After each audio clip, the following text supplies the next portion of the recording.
Okay, hi.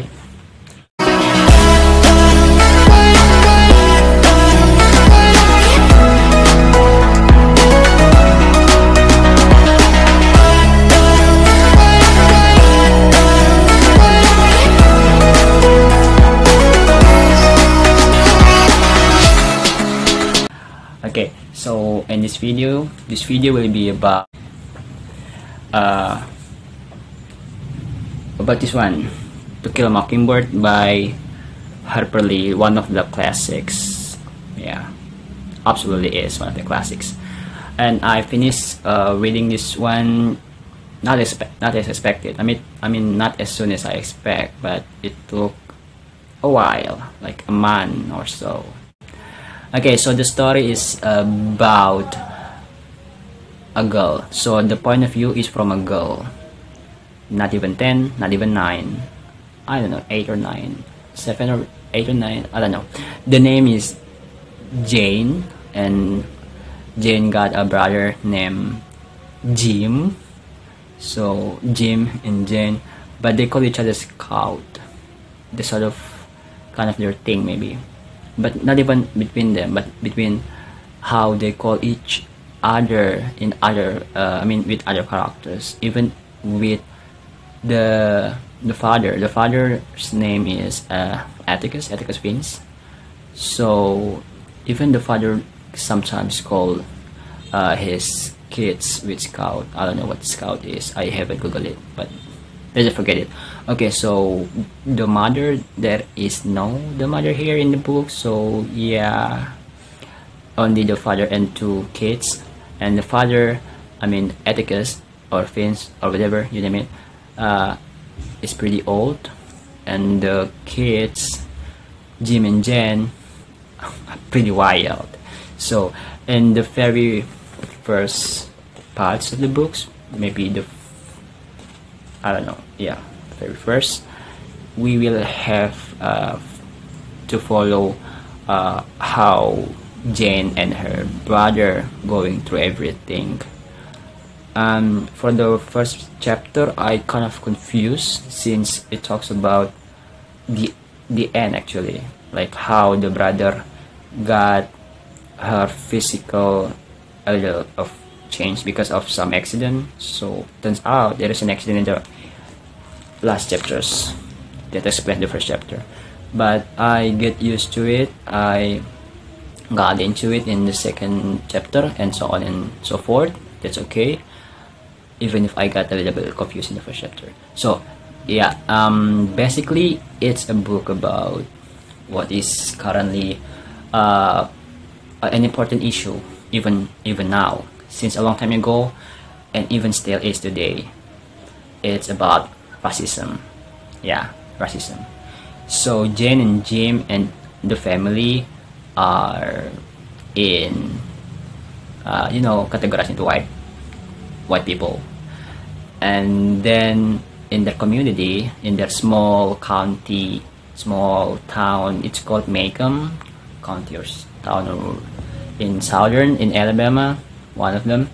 And then there are white people and then there are colored people.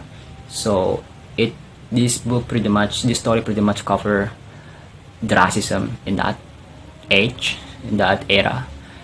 It's supposed to be in 1930s, since this book came out or written around that time. And this is actually the book version of the 50th anniversary. This is printed in 2010 and now it's 2020 or 2021, I'm sorry. So it's like 60 years old.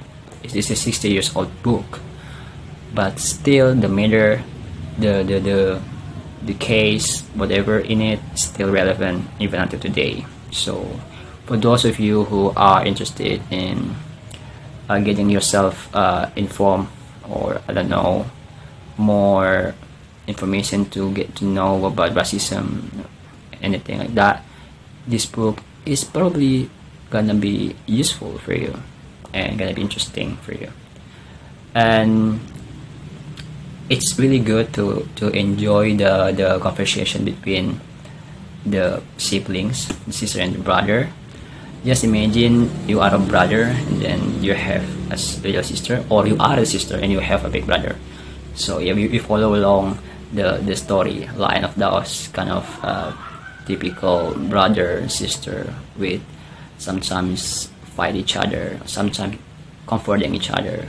Most of the time, pretty funny and wild and whatever. And then we come to the, I don't know, maybe the middle, where the real case, the real issue is discovered. So the father, Atticus Finch, is actually a lawyer and is defending a colored man, which in a case where he was accused of being, accused to rape a girl, the white girl, which later on we found out that it's not true. Even in the court, yeah, we follow along the court. It's really good following the court here. We can tell, I mean, like, if I were one of the audience in the court, I can tell that, yeah, the colored man, Tom Robinson, I still remember the name, Tom Robinson, is not guilty. But at the end, he's proven guilty. Like, that's just how the law works at the time, or even until now. What do you think? Like, with all the process, like how they call the girl that they say being raped, and then how she's telling out the whole story, that pretty not that convincing. Also the father of the girl, which actually the father hit the girl with his own hands, bare hands, because he saw his daughter trying to, kiss. I forgot. Did she already kiss the man, or almost kissed? Just something like that. And the father found out, and the father got angry, and then the man running away, since he is the color people. So anything happen, even if he's not guilty, he's gonna end up guilty anyway. So that's what happened. And yeah, the girl got beaten up pretty bad, face, in the right side, while the Tom Robinson, the color man, can only use right hand because his left hand is not that good. And the father of the girl is actually left-handed, so that pretty makes sense, right? If you're left-handed, you will hit your opponent with your left hand, and it would be here, not here, right? I mean the right hand. So if those actually true, those were supposed to be true, then Tom Robinson should be hit the girl with the right hand, and that should be on the left side of the girl's face, right? So yeah, I mean, you will understand when you read this one. And also the end is really shocking. Okay, by the way, it's spoiler, yeah. Tom Robinson died because he was trying to running away, and then got shot 12 times. Really tragic. And then the father of the girl that they say was being raped, actually not. What's the name again? I forgot. Yeah, I tend to not want to remember the bad guy's name, or I don't know, something like that. And this father actually hurt Jim and Jen, and Jim almost got killed.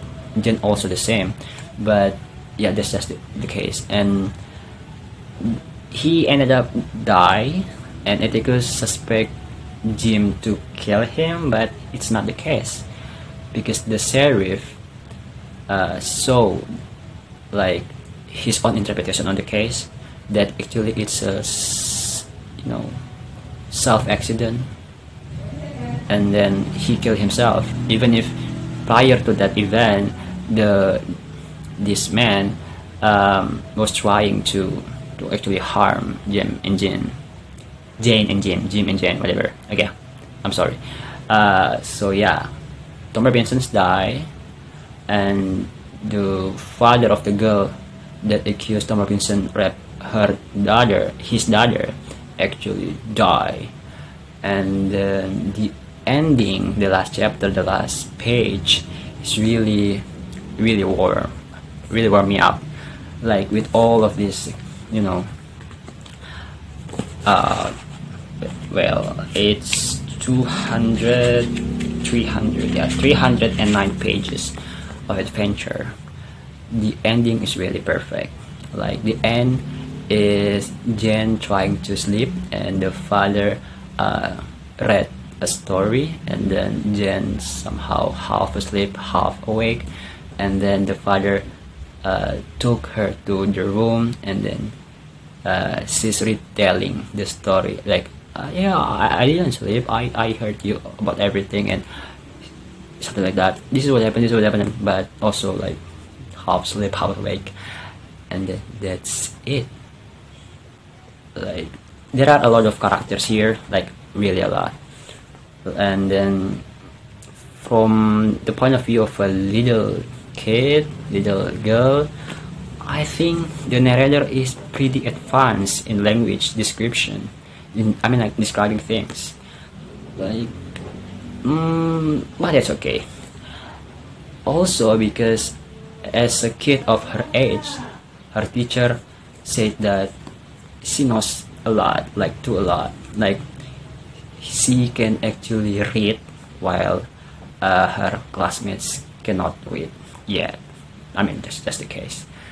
And maybe that's just one of the reasons why the describing thing here, like the narrator's explanation, which is Jane's explanation, pretty advanced. Yeah, like not the kind of words that you will expect from a little girl narrating a story, but it is what it is. And there are so many unique characters, but I cannot mention one by one. But yeah, there are a lot. I mean, that's the kind of thing that you can expect from the great authors such as Harper Lee, and I did not regret reading this one, though I regret reading it pretty slow. Like it took me a month. You know, I read this since early March and I finished it in early April. Just remember how long it took me. Yeah, because I have a lot of things in between watching TV series, movies, anything. So yeah, that's the review from me about this To Kill a Mockingbird. Oh yeah, by the way, To Kill a Mockingbird, you will understand the title when you read the book. There's a saying, but it's also written here at the end. I mean at the back. The book, I will read it. Shoot all the blue jays you want if you can hit them, but remember it's a sin to kill a mockingbird. So their father taught them to not kill a mockingbird. Like they can kill any bird, but not mockingbird, because mockingbird only giving you the good, not the bad. And the mockingbird here is the color people, especially Tom Robinson, which is the victim here in that case. So yeah, that's pretty much all that I can say. If you're curious about this, go grab it in your nearest bookstore, or your friends, maybe your friend happen to have this book, you can borrow it, like I just did. Shout out to my friend, thank you for lending me the book. It's really good, and I'm sorry for borrowing it for quite a while. And so yeah, that's all. That's my review of To Kill a Mockingbird. Okay, so are you supposed to smile and then end the video, or what? Yeah, I mean, see you in the next video.